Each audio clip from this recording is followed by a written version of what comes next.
देखिए जी, बात ये है कि नैब को इस बात की जल्दी है।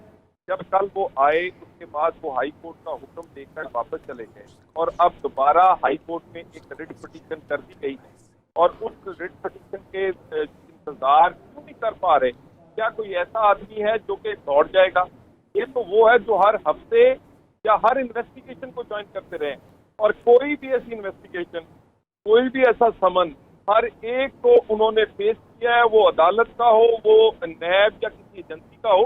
तो ये जानबूझ के ये ड्रामाबाजी, ये जानबूझ के इस तरह की इक़दामात जो हैं, ये बिल्कुल मेरा ख्याल है ये नजर आता है कि ये लोग सिर्फ चाहते ये हैं कि पाकिस्तान में जो इनकी नलायकियां हैं, जो नाहियां हैं, वो कोई डॉलर हो, इकोनॉमी हो, स्टॉक एक्सचेंज हो, महंगाई हो, बेरोजगारी हो, उस पर कोई आवाज ना उठाए। अगर आवाज उठे तो उससे लोगों का ध्यान हटने की बजाय स्क्रीनों पर ये वाली चीजें चलें ताकि इनकी नलायकियां ना चल सके मीडिया पर और दूसरी जगह।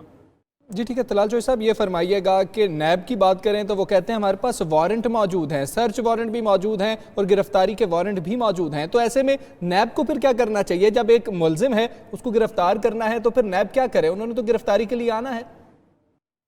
देखिए, गुजारिश है, कल भी वो आए थे और फिर उन्हें 24 घंटे बाद फिर ख्याल आ गया। 24 घंटे भी वो उनके पास वही कानून था, कुछ बदल नहीं गया 24 घंटे में।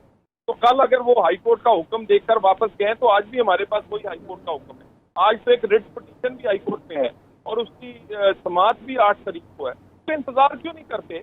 लोग हाई कोर्ट से भी गिरफ्तार हो जाते हैं अगर वहाँ रिलीफ ना मिले। ख्वाजा साद रफीक साहब के साथ भी हुआ। मगर जो हमारा कानूनी हक है या कानूनी तहफ़्फ़ुज़ है, ये सिर्फ हमें क्यों नहीं देना चाह रहे?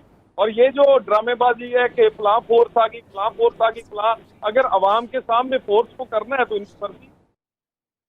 सही। दलाल साहब, इससे मुतालिब ये फरमाएगा कि रेंजर्स भी यहाँ पर पहुंची है, सीढ़ियाँ भी यहाँ पर लगाई गई हैं। हमजा शहबाज गिरफ्तारी नहीं दे रहे और रेंजर्स या फिर नैब का जो मौक़िफ़ है वो ये है कि गिरफ्तारी हर सूरत होगी। इस तमाम तर सूरत हाल में मुस्लिम लीग नून आगे क्या स्टेप लेगी? किस तरह से आगे बढ़ते हुए देख रहे हैं आप? देखिए, हमने कानून को कभी हाथ में नहीं लिया।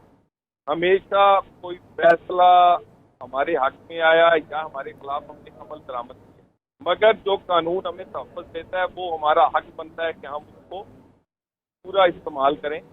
फोर्सेस दिखा के आप सियासी कारकुनों को डरा नहीं सकते। हम कानून का एहतराम करते हैं, लेकिन बार बार इस तरह ना हो कि कहीं हम नहीं चाहते कि लोग जो है वो फोर्सेस के सामने आए। ये मुनासिब नहीं होगा और हम कानून को हाथ में लेना भी नहीं चाहते, मगर ज्यादती नहीं करनी चाहिए। जी तलाल साहब, आखिरी सवाल आपसे ये कि रिट पिटीशन जब तक नहीं सुनी जाती क्या हमजा शहबाज तब तक गिरफ्तारी नहीं देंगे? गुजारिश ये है कि कल वही हाई कोर्ट का हुक्म था जिसे देख के नैब की टीम वापस चली गई। आज क्या नई चीज हुई है कि दोबारा आ गए? सिर्फ बात इतनी है कि एक हुकूमत और नैब का गठजोड़ है और हुकूमत जो है वो चल नहीं पा रही। हुकूमत नालायक है, हुकूमत नाहिल है। हुकूमत नालायक की और नाहिली की बजाय इस तरह के मामलात को उभारना चाहती है स्क्रीनों पे और लोगों को तवज्जो इस तरफ करवाना चाहती है। जानबूझकर इस तरह के इक़दामात किए जा रहे हैं।